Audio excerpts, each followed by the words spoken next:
So, wait, what is this? What do you think of Dua Lipa's statement? Dua Lipa to the war on Gaza. And I have to say this, I don't condone what Hamas is doing. Every life is precious. I feel so bad for every Israeli life lost and what happened on October 7th. At the moment, what we have to look at is how many lives have been lost in Gaza and innocent civilians. Bro, she can't say anything else. You guys are crazy if you think that, like, yeah, of course she's going to say that. What are you talking about? And also, it's normal to say this because, like, you shouldn't condemn, you shouldn't condone October 7th. Like, it's an understandable and an inevitable reaction to existing under a fucking apartheid regime for 75 years. Okay? Like, but that doesn't mean that you're supposed to champion it, especially in the fucking Western world, dog. Come on. Like, there's a difference between, like, oh, condemn Hamas, condemn Hamas, condemn Hamas, condemn Hamas, like, 100 days into Israel's genocide versus versus making a statement like this.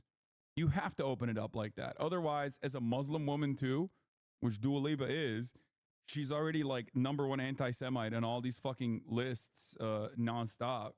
Like, you guys are crazy.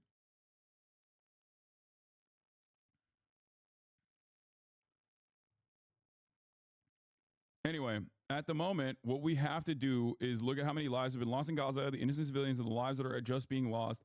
There are just not enough world leaders that are taking a stand and speaking up about the humanitarian crisis that's happening, the humanitarian ceasefire that has to happen. Yeah. She's the most anti-Semitic woman alive, guys, alongside with Gigi and Bella Hadid, obviously. They all went to anti-Semitic university, right? Like, nah, if she's going to be anti-Semitic, then say what you mean with your full chest of cowardly PR bullshit. Wait, what? You don't think she's actually anti-Semitic, right? I'm saying that people claim she's anti-Semitic because she's already like an Albanian Muslim woman who has defended Palestinians time and time again. It was a joke when I said she's anti-Semitic. I don't actually think she's anti-Semitic. I hope that people understand.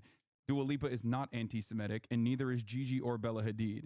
No, I'm saying folk are going to claim she is, so why sidestep from what she actually means? What are you talking about? This is a normal thing to say. Guys, make no mistake. This is a normal thing to say. Okay? So, yeah, I mean, look, this is like 2021 Anti-Semite of the Year finalist, Dua Lipa, okay? Who referred to Israelis as fake Jews and said Hamas an Israeli invention. First of all, she did not say any of those things, but that's pretty funny. But regardless,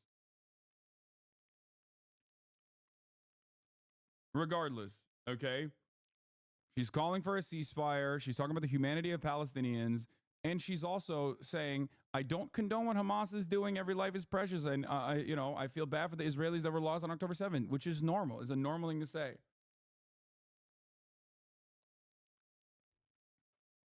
I saw her tweet about Nimrata Randhawa. She didn't change her name. Nikki is just her nickname in Punjabi, which means little in Punjabi. Still point about white supremacy stands. Come on, brother. You know why people do that. Come on. And everybody does that.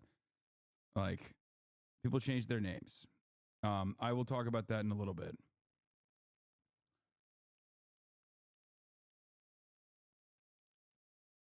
But anyway, there is no issue with her statement. Okay? Genocide Joe disowned by Ireland. He literally said point still stands, so then you understand there's no other context law. Exactly. So yeah, Dua Lipa's statement is not bad. I don't know why people are yelling at her over this. I think, like, if you want more smoke when you have statements like that you don't want to be misconstrued, obviously one of the things you have to mention is like the double standard and the way that like the media consistently recycles atrocities that occurred on October 7th, and like never for even a brief moment do they care about the plight of Palestinians that is like incredibly simple to end. Okay. The violence did not start on October 7th. The violence was permanent. The violence is embedded into the maintenance of Israel's apartheid. Okay? That's it.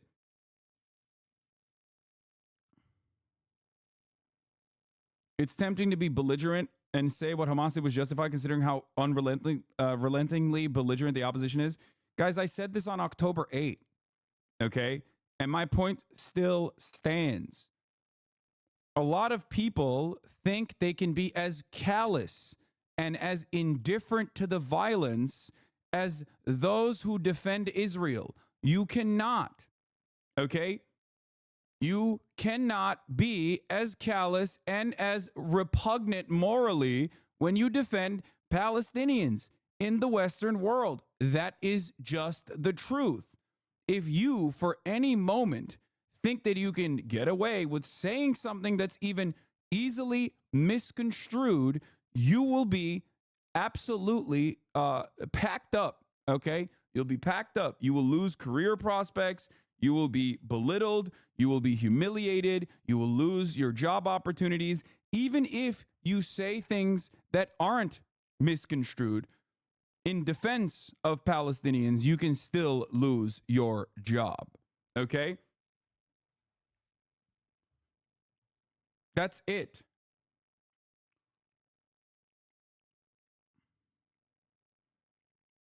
That's it.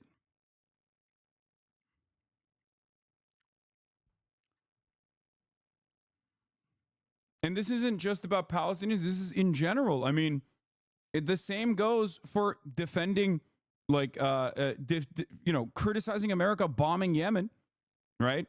If you criticize America bombing Yemen, they will yell at you, okay? But it's especially important. It is especially important to recognize that you have to carry yourself as a reasonable interlocutor when defending Palestinians. We owe them that much in the Western world.